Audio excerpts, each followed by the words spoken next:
प्रीति और आकाश एक दूसरे से कॉलेज टाइम से प्यार करते थे। दोनों ने एक दूसरे से शादी करने का फैसला भी किया।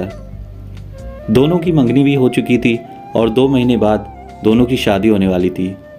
लेकिन शादी से पहले कुछ ऐसा हो जाता है जिनकी उन दोनों को कभी उम्मीद नहीं थी। एक दिन आकाश के फ़ोन पर प्रीति का कॉल आता है।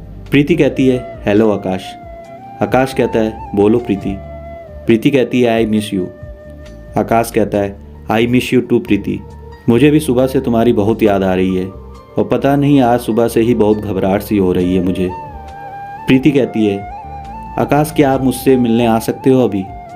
आकाश कहता है, हाँ क्यों नहीं, मुझे भी अभी तुमसे मिलने का बहुत मन कर रहा है। प्रीति कहती है, ठीक है, मैं हॉस्पिटल में हूँ, जल्दी आना, मैं आपका इंतज़ार कर रही हूँ।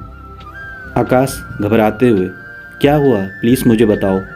प्रीति कहती है, कुछ नहीं, बस सुबह से मुझे चक्कर आ गया था, आप मेरे पास जल्दी से आ जाओ। आकाश जब तक प्रीति से कुछ बोल पाता, प्रीति ने फ़ोन काट दिया। आकाश जल्दी से हॉस्पिटल पहुंचता है। हॉस्पिटल में प्रीति बेहोश होती है।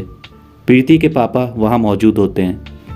आकाश प्रीति के पापा से पूछता है, अंकल क्या हुआ प्रीति को? प्रीति के पापा कहते हैं रोते हुए, बेटा प्रीति को ब्लड कैंसर है और वह आखिरी स्टेज पर है।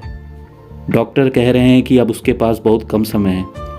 प्रीति को यह सब मालूम नहीं है, प्लीज़ बेटा तुम उसे कुछ मत बताना। प्रीति के पापा की यह सब बातें सुनकर आकाश बहुत लड़खड़ा जाता है। थोड़ी देर के लिए उसकी आंखों में अंधेरा सा छा जाता है।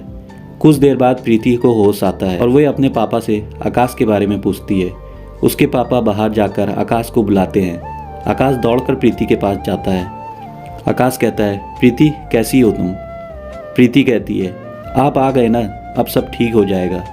आकाश, हाँ सब ठीक हो जाएगा, लेकिन देखो हमारी शादी को सिर्फ 2 महीने बाकी है और तुमने अभी से तबीयत खराब कर ली, ठीक से खाना खाया करो ना। प्रीति, ठीक है आकाश, मैं अब ठीक से खाना खाऊंगी और आपकी हर बात मानूंगी। आकाश रोना चाहता है लेकिन रो नहीं पाता है। आकाश कहता है, अब तुम जल्दी से ठीक हो जाओ, भगवान करे तुम्हें मेरी उम्र लग जाए। यह कहते हुए आकाश प्रीति के सिर को अपनी बाहों में रख लेता है। प्रीति कहती है, आप रोइए नहीं, मैं जल्दी से ठीक हो जाऊंगी। आपने हमेशा मेरा बहुत ख्याल रखा है, क्या थोड़ी देर में मैं आपकी बाहों में ऐसे ही लेटी रहूं?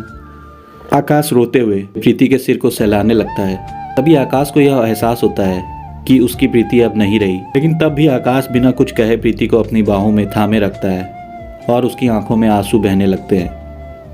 थोड़ी देर बाद प्रीति के पापा अंदर आए। उन्होंने देखा कि उसकी बेटी ने आकाश की बाहों में अपना दम तोड़ दिया और आकाश भी अपनी बाहों में प्रीति को पकड़कर बैठा हुआ है।